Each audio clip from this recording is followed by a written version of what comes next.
हाय, hello, नमस्कार. मी तृप्ती. सगळ्यांचं YouTube चॅनलमध्ये खूप खूप स्वागत आहे. तर तुम्हाला या व्हिडिओमध्ये बघायला मिळेल की नवरी घरात आल्यानंतर आमच्याकडे स्वागत कसं करतात तिचं, आणि नवरी घरात आल्यानंतर जे काही रिच्युअल्स आहेत ते पण पाहायला मिळतील. त्यामुळे व्हिडिओ शेवटपर्यंत नक्की बघत राहा. आता इथे फक्त शांतता आहे आणि कोणी नाही आहे पण, कारण का सगळेजण पुढच्या दाराला जाऊन थांबलेले आहेत, नवरीची वाट बघत आहेत. आता तुम्हाला थोड्याच वेळात कळेल. तर आम्ही इथं ढोल वाजवत आणि नंतर फटाके वगैरे उडवत इथं स्वागत केलेलं आहे. तर ते येत आहेत दोघून तिकडून, आणि त्यांच्यासोबत माझी काकी पण येत आहे.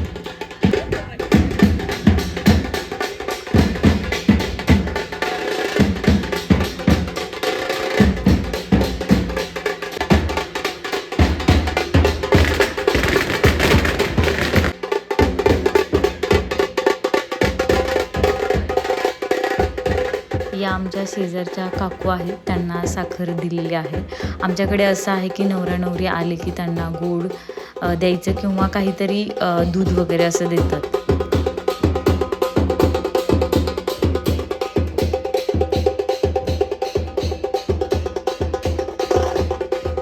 हे पहा, आमच्या गल्लीतली लहान लेकरं नवरा नवरीला बघायची यांची एक्साइटमेंट सगळ्यांचीच वेगळी असते. आणि हे शेजारच्या आमच्या काकू वगैरे येऊन थांबलेले आहेत सगळे नवरा नवरीला बघण्यासाठी.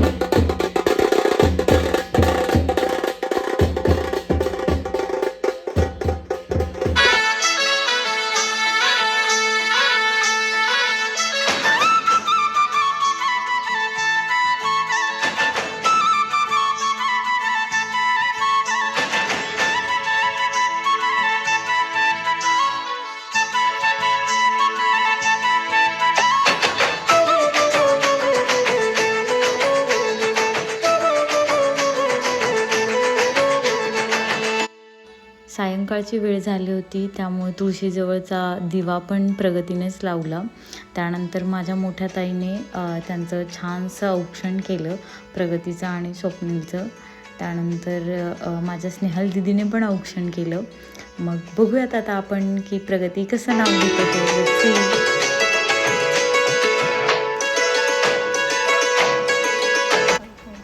आकाशात चमचमतात निळे निळे तारे, आकाशात चमचमतात निळे निळे तारे, नाव घेते प्रगती लक्ष द्या सारे. नाव घ्या नाव घ्या नाव काय घ्यायचं, नवरवाला शेवटी आहोस म्हणायचं. पुरणपोळी नाही पूर्णाशिवाय गोड, माझ्या सासूबाईच्या साधेपणाला नाही कशाचीच तोड. साध्या वरण भाताला तुपाशिवाय चव नाही, माझ्या अख्ख्या परिसरात माझ्या सासरा इतका मान कोणालाच नाही. सणासुदीला करतात आमरस पुऱ्या, जीवाला जीव देणाऱ्या माझ्या नंदास खऱ्या. जळगावची केळी गोवाचे काजू, स्वप्नीलरावांचं नाव घ्यायला मी कशाला लाजू.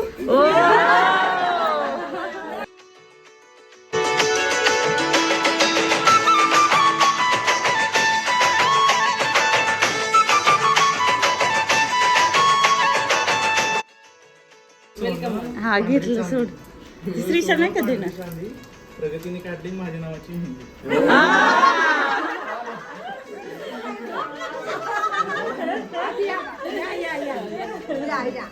वेलकम.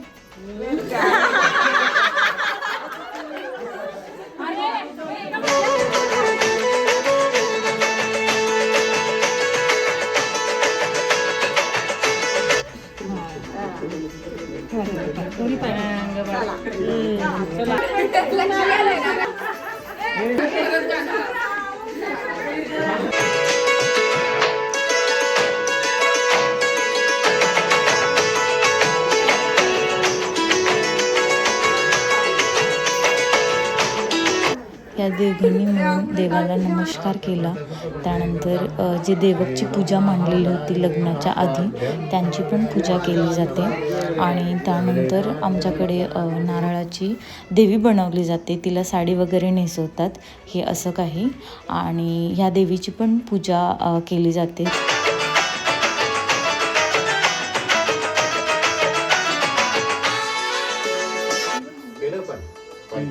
गोविंदाय नमः. गोविंदाय नमः.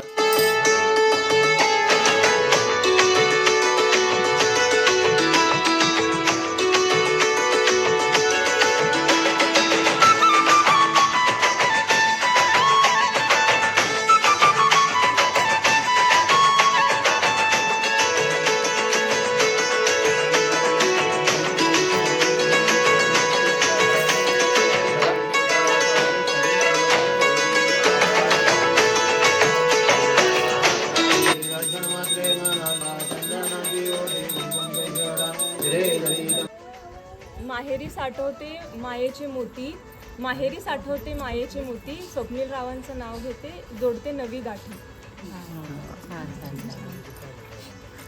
स्वप्नील आणि नेक्स्ट डेला आम्ही निघालो देवदर्शनासाठी आणि आम्ही आलो आहोत महाराष्ट्राची कुलस्वामिनी म्हणजेच तुळजाभवानीच्या दर्शनासाठी.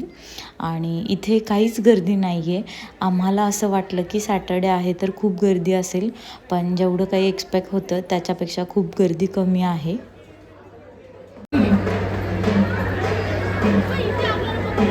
हाय, झालं दर्शन? झालं, गर्दी आहे. लई छान दिसते गाई. ते आमचे पाटील बघा, इतके बिनकामाचे पाटील आहेत, काही काम नाही. गाण्याला घे ना बोलायचं. गाण्या तिकडं बघ, तिकडनं बघ आणि ह्या बघा तो असंच बघ.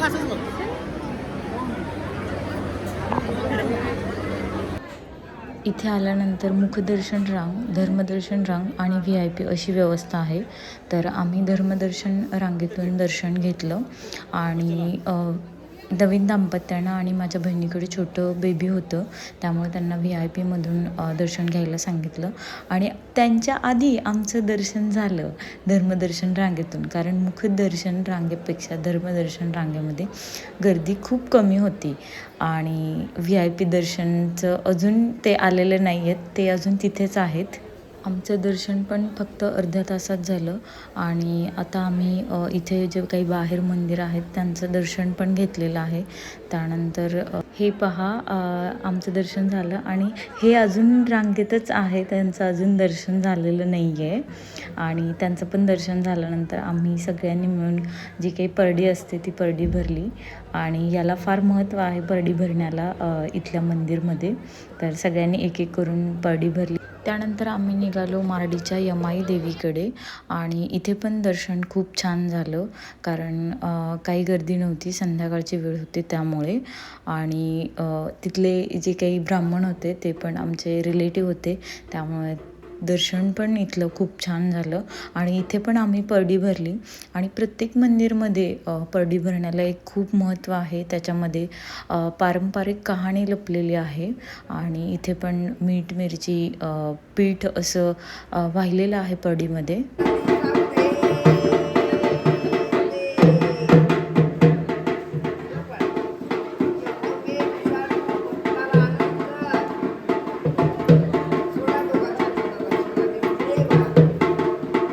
यानंतर आम्ही बाळेच्या खंडोबा दर्शनासाठी बाळेमध्ये आलो आहोत.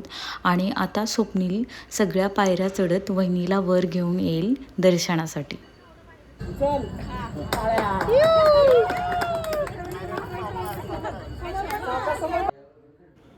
त्यानंतर आम्ही देवाचं दर्शन घेतलं.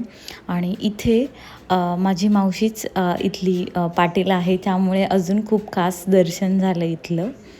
तर प्रगतीने इथे देवीची ओटी वगैरे भरली. त्यानंतर व्यवस्थित ब्राह्मणांनी पूजा पण करून घेतली. देवीला लावा, तुम्ही लावून घ्या, इथे लावा, ठेवायचं, नमस्कार करा. तिथं जागा आहे, त्याच्यावरतीच जागा आहे खाली. ढकला मागे. हां बस, सोडा. काय खाल्लं चौकल द्यायची. मग इथे जी काही पालखी काढली जाते यात्रेमध्ये आणि ज्या देवाला पालखीमध्ये नेलं जातं त्याच देवाचं आम्ही दर्शन घेतलं, त्यामुळे खूप खास वाटलं आणि खूप खास दर्शन पण झालं, एकदम लाईक VIP ट्रीटमेंट भेटल्यासारखं.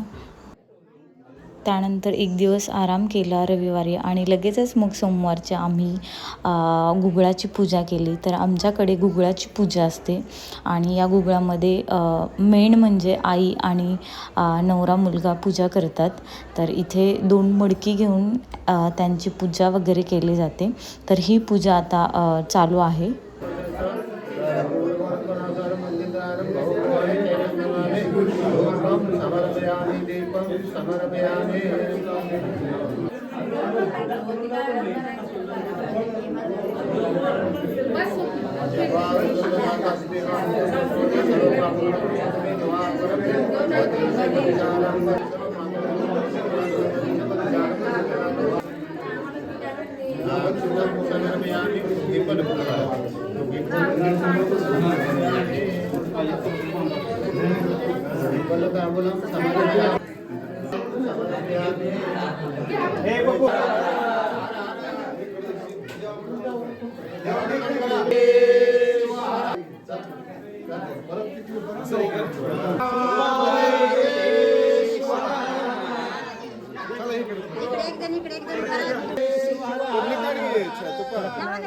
तर हे असं करत मंदिराभोवती प्रदक्षिणा मारली जाते आणि सगळेजण बघा ना किती श्रद्धेने चालत आहेत.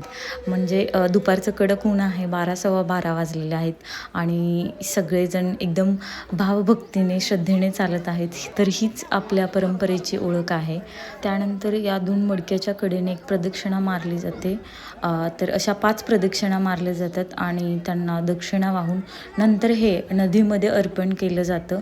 आणि हे नदीमध्ये अर्पण करत असताना यांना पाहायचं नसतं. तर मी तुम्हाला दाखवेलच ते कसं असेल ते.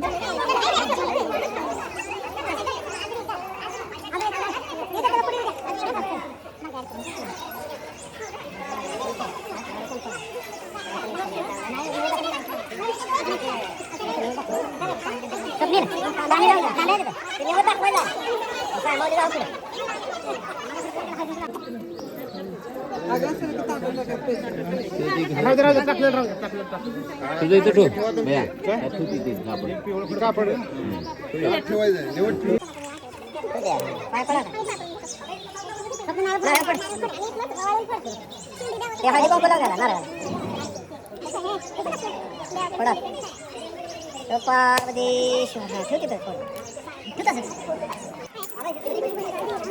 आता ते 2 मडकी घेऊन नदीकडे गेलेले आहेत आणि ते नदीला अर्पण करत आहेत. आणि हे करत असतानाच पाहायचं नाही आणि मध्ये एक शॉल लावलेली आहे कारण त्या साईडचं दिसू नये म्हणून.